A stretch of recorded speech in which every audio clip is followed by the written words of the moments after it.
یہ بھی تو ہمیں حدیثوں سے پتہ چلتا ہے کہ 73 فرقے ہوں گے اور ان میں سے ایک جنت میں جائے گا. اور یہ ہمیں قرآن سے پتہ چلتا ہے کہ جو لوگ اپنے دین میں فرقے بنائیں گے، الگ الگ فرقوں میں بڑھ جائیں گے، اے نبی صلی اللہ علیہ وسلم آپ ان سے کہہ دیجئے کہ آپ کا ان سے کوئی تعلق نہیں ہے. وہ جو 73 فرقے کا ذکر نہیں ہے، وہ ان میں سے ایک گروہ جنت میں جائے گا.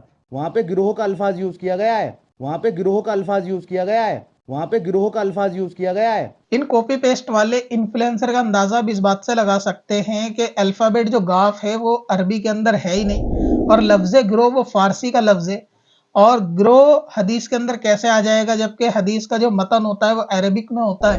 تو لہٰذا یہ کہنا کہ حدیث میں گروہ کا لفظ آیا ہے یہ ان کی جہالت کو دکھاتا ہے.